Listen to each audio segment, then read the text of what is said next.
안녕하십니까, 이진우입니다.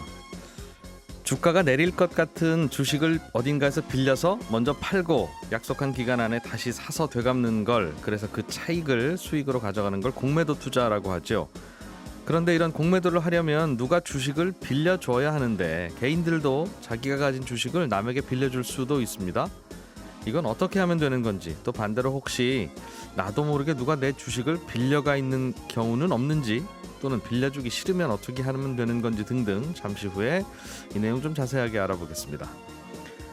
아파트를 지을 때 동간거리 규제라고 하는 게 있는데요. 이 규제가 좀 완화됩니다. 동과 동 사이가 더 가까워지는 건데, 앞으로는 그럼 좀 더 아파트를 촘촘하고 빽빽하게 지을 수 있게 되는 거겠지요. 이렇게 하면 어떤 장점이 있고 또 혹시 어떤 단점이 있을지 짚어보겠습니다. 최근에 유럽연합 EU가 애플의 정책이 독점방지법 위반이라는 예비 판정을 내렸습니다. 미국에서도 관련 재판이 진행되고 있습니다. 애플 휴대폰에 어떤 정책이 문제가 되는 건지 살펴보겠습니다. 5월 4일 화요일 손에 잡히는 경제, 광고 듣고 시작하겠습니다. 네, 복잡한 경제 뉴스는 좀 더 쉽게, 또 쉬운 경제 뉴스는 재미있게, 재밌는 경제 뉴스는 좀 더 깊게 짚어드리려는 노력을 최선을 다하고 있는 코너, 손에 잡히는 경제입니다.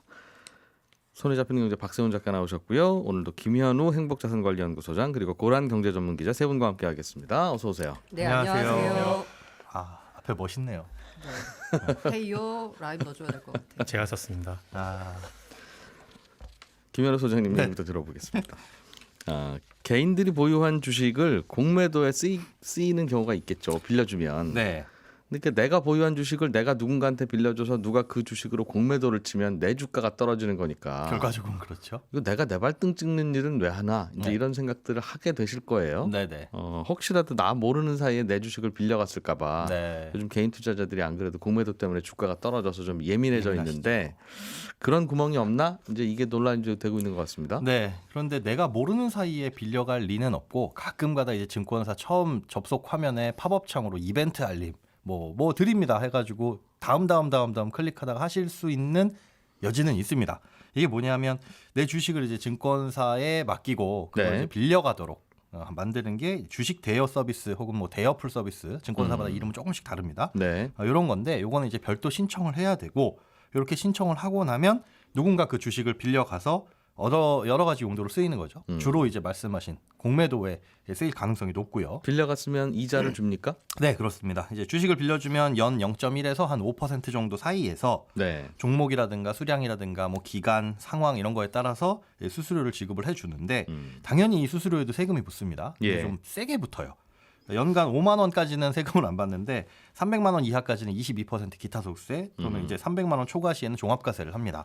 그러니까 일반적인 우리가 이자나 배당 소득보다는 세금이 꽤 센 편이죠. 요건 주식 빌려줘서 번 돈은 따로. 예, 따로 뗍니다. 네. 이렇게 빌려준 주식 같은 경우에는 언제든지 돌려달라고 할 수 있고, 뭐 돌려주지 않고 그냥 바로 매도도 가능합니다. 그리고 이제 빌려준 기간 동안 여기서 배당이 발생할 수도 있고 뭐 여러 가지 권리가 발생을 하잖아요. 그건 대부분 이제 본인에게, 본 소유주에게 유지가 된다, 이렇게 보시면 되는데. 그럼 내가 누군가한테 빌려줬지만 네. 혹시라도 배당이 나오면 내가 그 배당은 내가 받는 거고, 내 거. 내가 언제든지 팔고 싶을 때 팔 수 있고. 예. 그 부분이 살짝 이상하긴 한데, 네. 나는 누구한테 빌려줘서 그 사람께 됐는데 내가 팔고 싶을 때 팔 수 있다. 네. 그럼 어딘가에서 유령 주식이 왔다는 뜻인데, 네. 그 순간 증권사가 살짝 어딘가에서 또 빌려와서 내 계좌에 꽂아주나 봐요. 매도 상환 요구라고 해요. 예. 그러니까 상환 요구를 돌려줘라고 하는 게 있고, 매도 상환 요구는 내가 팔았을 때 이제, 그러니까 사실은 이틀 후에 결제가 되잖아요. 네. 그때까지는 어떻게 꽂아주는 거죠. 증권사가 어딘가에서 네, 구해와서. 네. 그렇게 그래서 쉽게 빌려준 사람은 불편함은 없는데. 불편함은 없습니다. 그리고 이렇게 언뜻 들어도 그래 뭐 세금 많이 떼도 수수료 받을 수 있으면 좋지 뭐라고 하는데, 어쨌든 이렇게 복잡한 내용이 얽혀 있다 보니까 예. 증권사가 마음대로 할 수도 없고, 반드시 내가 신청을 하고 약관 동의하고 복잡한 절차를 좀 거쳐야지 가능합니다.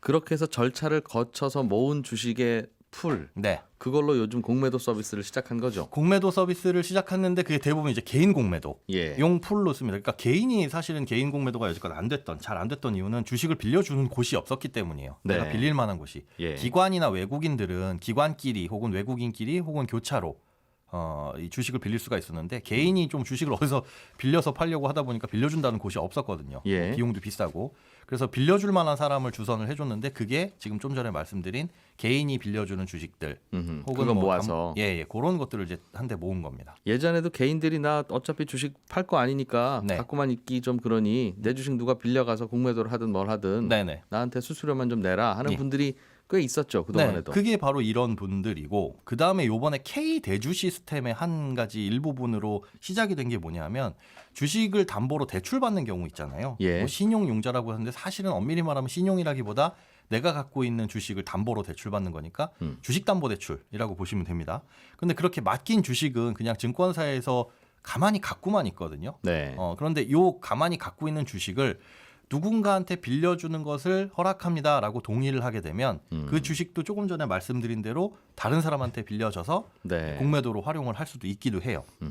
이럴 때는 내가 주식을 담보로 대출을 받아서 이자를 부담하지만 네. 그 주식을 빌려줌으로 인해서 거기 또 수수료가 발생을 하잖아요. 그러다 보니까 뭐 이자를 조금 줄일 수 있는 효과도 어느 정도 일부 있는 거고요. 결론은 내가 갖고 있는 주식을 남한테 빌려주기 위해서 어떤 풀에다 넣어놓고 내 주식을 네. 맡기고 그렇습니다. 이자 받는 분들이 꽤 있다. 네네. 그게 한 2조 주식으로 치면 2조 원어치가 넘는다 지금. 2조 4천억 원 정도가 지금 형성이 되어 있다고 해요. 이게 과거에는 지금 그렇게 모아놨던 주식들을 기관이나 외국인이 빌려가서 공매도를 했겠죠. 맞습니다.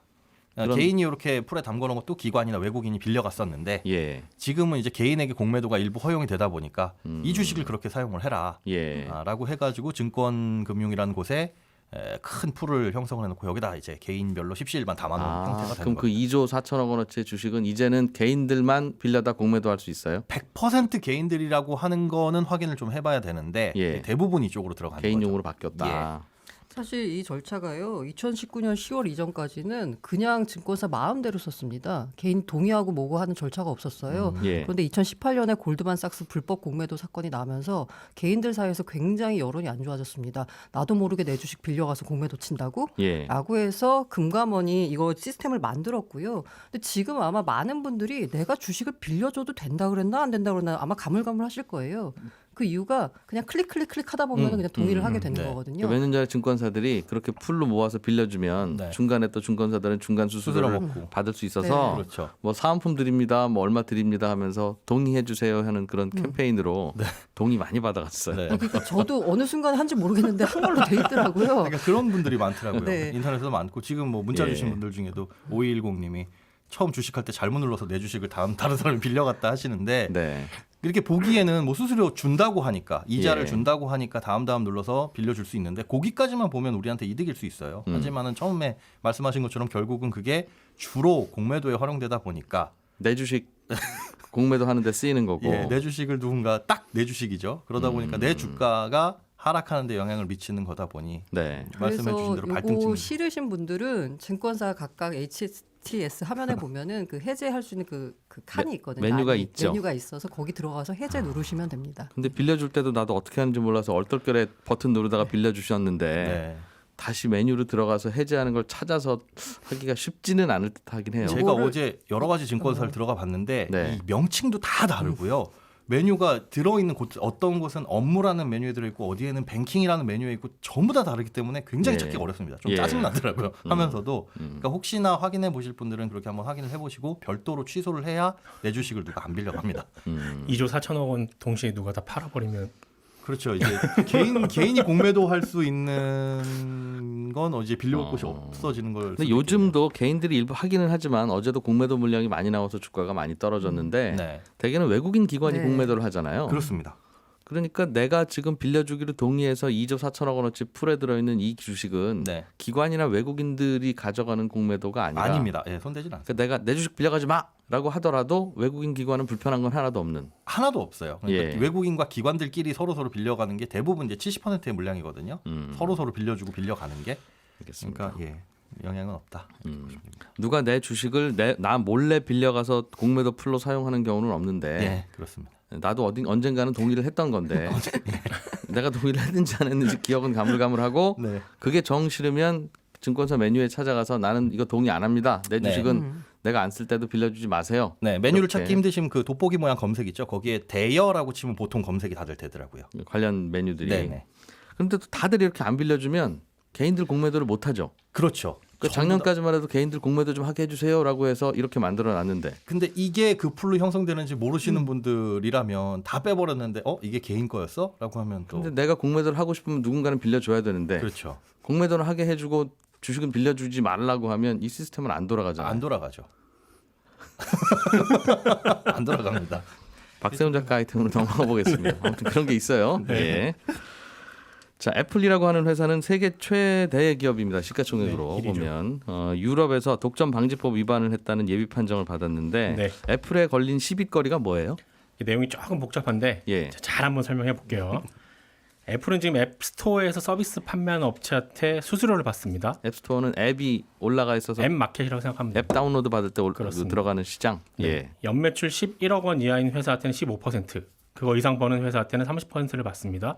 근데 중요한 건 모든 결제는 오직 애플이 만든 결제 시스템으로만 가능하게 해놨다는 건데 네. 2년 전에 그 음악을 실시간으로 들을 수 있는 서비스를 판매하는 업체가 있어요. 스포티파이라고. 네. 이 회사가 애플이 업체들에게 받는 수수료가 독점법을 반독점법 위반이다.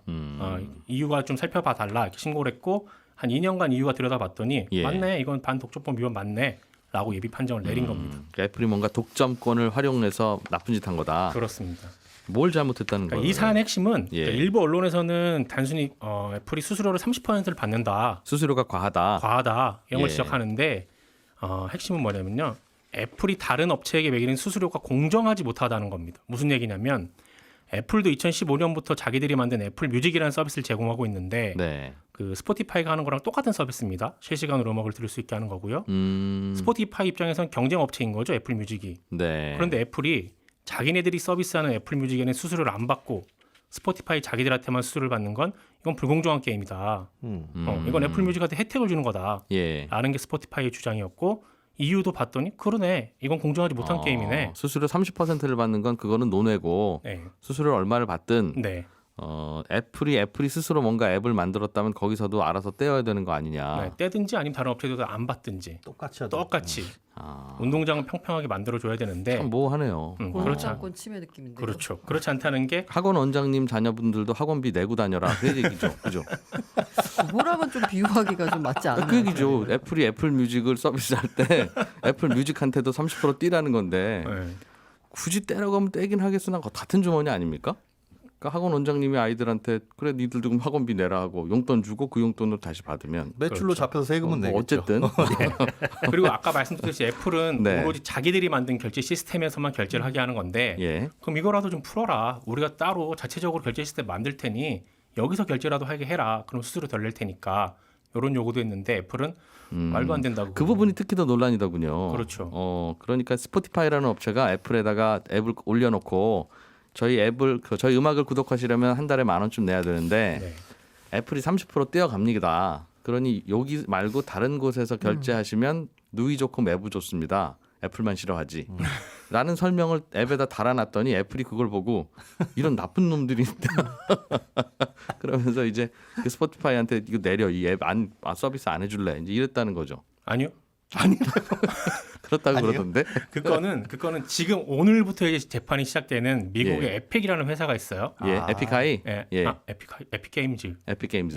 포트나이트라는 게임을 만드는 회사인데 예. 이 회사가 작년 8월에 똑같은 방금 설명하신 그걸 한 거예요. 예. 자기들이 만든 결제 시스템으로 이용을 하시면 저희가 좀 더 싸게 해드립니다라고 얘기를 했더니 애플이 아니 이건 뭐야 계약 위반이네 하고 바로 내렸어요. 네. 그랬더니 이 에픽이라는 회사가 아니 애플이 하고 있는 건 이거는 너무 독점인데 라고 재판을 시작한 거고 그 재판이 오늘 시작된 겁니다. 아, 거기에 대해서는 이유가 뭐라고 한 건 아니고 그렇습니다. 아직은 이유가 본 거는 애플이 좀 공정한 게임을 해라 니네 예. 불공정하게 하지 마라 이겁니다.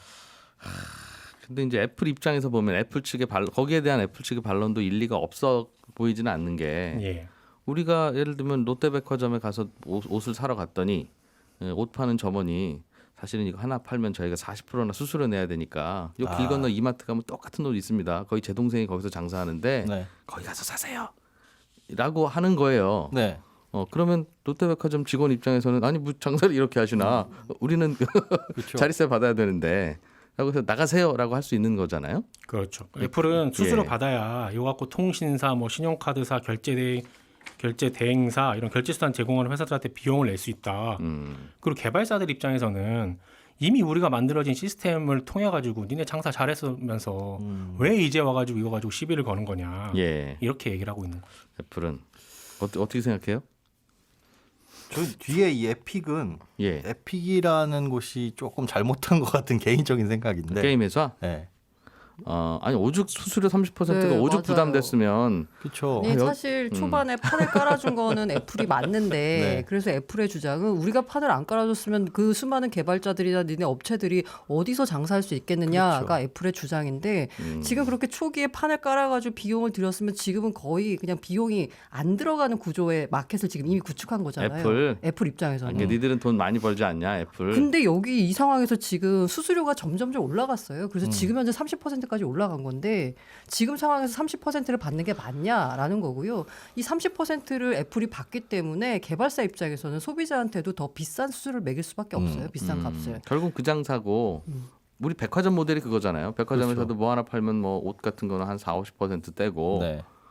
그런데 이제 백화점에 안 들어가면 물건이 안 팔리니까 그거라도 하는 어쩔 수 거고 없이 결국 들어가는 소비자는 거고. 백화점 가면 비싸게 사는 건데 네. 인지도 근데 올렸으니까 이제 나올 때가 된 문제는 거죠. 뭐냐면 백화점의 경우에는 사실 그 오프로드 마켓이라고 하나요? 거기를 가서 살 수도 있고 되게 다양한 유통 채널이 있어요. 인터넷 살 수도 있고. 그렇죠. 그게 그런데 핵심이죠. 문제는 예. 애플의 경우에는 만약에 내가 아이폰을 쓴다, iOS 시스템을 이용한다라고 하면 네. 다른 채널이 없거든요. 그게- 그럼 이건 거의 독점을 기반으로 한 수수료를 너무 많이. 바로 그게 논란거리 같은데 그렇게 된 건 우리가 다들 애플 휴대폰이 좋다고 다들 사기 때문에 저는 안 탔습니다.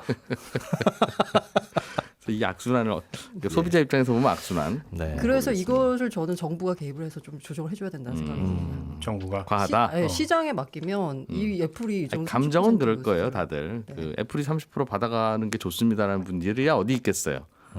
그러나 이제 항상 감정으로 풀 수 있는 문제는 아니니까. 반독점 당국에서 나서줘야 된다는 시장의 실패는 정부가 나서야 된다. 이 자리에 팀쿡이 없으니까 제가 그냥 변론을 좀 해드리면 예. 애플 입장은 그런 거예요. 보안 문제도 있다. 이거 앱 마켓에서 우리가 아니라 다른 애들이 들어오게 되면 이거 벼룩 시장 된다. 그럼 기술적인 문제들도 그렇고 만약에 여기서 무슨 일이 터지게 되면 예. 그게 또 소비자들에 대한 신뢰가 하락하게 되는 거고 개발사들도 그런 피해를 보고 소비자도 피해 보는 거 아니냐. 그거는 왜 항상 우리가 앱을 올릴 때마다 애플이 되고 안 되고 심사를 하냐. 그쵸. 이제 그 그거- 얘기죠. 그 얘기고 백화점 다른 입- 마켓도 못 들어오게 하는 이유도 이런 얘기를 하고 있는 거죠. 그죠. 백화점 입점 업체는 우리가 심사해야지 아무나 들어오게 하면 백화점이 이게 뭐 무슨 시장 되지 이제 이런 얘기죠. 애플은. 그렇게 되는 겁니다. 제 생각은 아니고. 그런 논란이 있군요. 네. 알겠습니다. 앞으로 새로 짓는 아파트는 아파트 동간 거리를 좀 더 좁혀서 지어도 된다. 이런 그 규제 완화를 발표했네요. 네, 궁금한 건 네. 지금까지는 왜 그럼 이거를 규제를 했었던가? 글쎄요. 일단 어제 국토부가 낸 보도 자료를 보자면 예. 건축법 시행령 등 개정안 입법 행정 예고라는 제목의 보도 자료예요.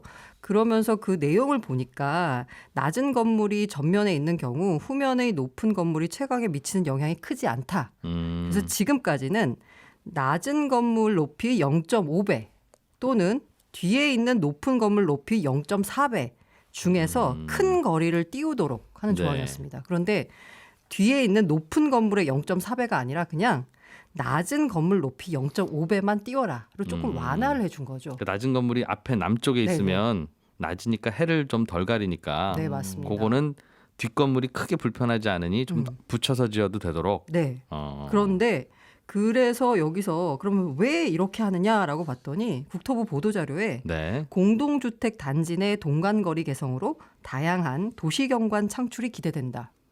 라고 돼 있어요. 네. 그러니까 이 동간거리를 어느 정도 규정을 준수하다 보면 이 다양한 아파트 구조가 나올 수가 없잖아요.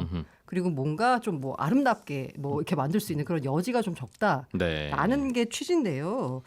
그러면서 이제 나온 게 다양한 배치와 설계가 가능해진다. 뭐 이렇게 나오고 있는데 이 재밌는 게 제가 기사를 이렇게 검색하다 보니까 2010년 3월에 기사가 하나 나왔어요. 아파트 동간거리 좁아진다. 서울시 이르면 6월부터 시행이라고 돼 있어요. 네. 이걸 보니까 이 서울시가 지금 제가 아까 말씀드린 국토부거든요. 서울시가 규정이 원래는 동간거리가 낮은 건물 높이의 1배였어요. 1배. 근데 이걸 0.8배로 완화해 준 거거든요. 2010년에. 네. 근데 이번엔 아예 0.5배로 그냥 더 완화해 준다는 거예요. 그럼 내 그러면서- 앞에 우리보다 낮은 건물이 있으면 자꾸 우리 쪽으로 다가올 수 있는 거네요. 네, 뒷건물 맞습니다. 입장에서 보면. 네. 네. 그래서 이 얘기가 나오니까 여기서 나온 비판이 뭐였냐면 일조권과 사생활 침해 우려가 커지는 등 주거 환경이 악화될 것이다. 주장이 나왔었거든요. 네. 그런데 트렌드가 점점 좁아지는 거잖아요. 어허. 그러면 기존에는 사생활 침해를 안 받았는데 앞으로는 받게 되냐가 아니라 네. 결과적으로는 제한된 공간에 더 많은 아파트를 짓기 위해서가 아니냐라고 추측할 뿐입니다. 그 좁은 공간에서도 이렇게 저렇게 좀 틀어봐야 되는데 다양한 옵션을 좀 주자. 네, 맞습니다. 사생활 침해 문제가 제일 클 것 같기는 한데 예. 그거 이제 건축 기술자님들이 알아서 할 얘기고 아무튼 그런 변화가 있었군요. 네. 짧은 소식 하나만 더 보죠. 4월 한 달 사이에 지난달에 우리나라 신용대출 총액이 7조 원 가까이 늘었는데 이게 신용대출이 이렇게 많이 늘어난 건 단군 이래 제일 네, 맞습니다. 네. 이 사실 5대 은행이 6조 8천억이고요. 예. 카카오뱅크가 1조 2천억이에요. 카카오뱅크가 워낙 신용대출 많이 담당하고 있어서 예. 카카오뱅크가 합치면 8조가 늘었습니다. 왜 이렇게 늘었다는 겁니까? 신용대출 받아서 집 산 분들도 많지 않았을 텐데 뭘 사려고 이렇게 대출을 받았어요? SK IT 공모주 청약하려고 정말 맙소사. 요거 이틀 했거든요. 28일하고 29일. 예. 요때만 늘어난 돈이 6조 원 가까이 됩니다. 신용대출 받아서 일단 땡겨서 네. 그걸로 네, 청약금 맞습니다. 증거금 넣어야 되니까. 5월 3일날 환불이 되니까. 그다음에 이제 와우. 코인 열풍이 있고요. 실제로 이제 그 K뱅크랑 농협 같은 경우에 거래소랑 연결이 돼 있는 그 은행이거든요. 네. 여기 잔액이 엄청 많이 들었습니다. 그러니까 다들 예금하고 있었던 돈 다 끌어다 이제 코인 공모주 투자해야 되니 네. 그것도 끌어넣고 있고 그 신용대출도 추가로 받고 있고. 네, 맞습니다. 거기다 그리고 약간 더해지는 게 그 대출 규제 발표했잖아요. 예. 그래서 미리 대출 받아버리자. 맞습니다. 안 나올 것 같다. 그래서 미리 받는다. 그렇군요. 혹시 이건희 회장 유가족들이 상속세 내려고 이것도 대출 받았다는데 이 금액도 포함된 거 아닙니까? 이게 이것도 그 만만치 않게 크던데. 이게 신용대출이 아니고요. 주식담보대출이에요. 아 이건 네, 구분이 될 때 담보대출로 분류가 되지 신용대출로 분류가 되지 않습니다. 그래서 혹시나 신용대출 진짜 받았나라고 봤더니 최근에 나온 뉴스를 보니까 다 담보대출 받았더라고요. 주식담보대출. 알겠습니다. 자 오늘 경제뉴스 정리 여기까지 하겠습니다. 고란 기자, 김현우 소장, 박세훈 작가 세 분 고생 많으셨고요. 오늘 11시 5분에 하는 손경제 플러스에서는 최근에 우리나라 경제 다시 살아나고 있다는 뉴스 들리는데 정말 그런 건지 한번 살펴보는 시간 갖겠습니다. 이진우였습니다. 고맙습니다. 네, 감사합니다.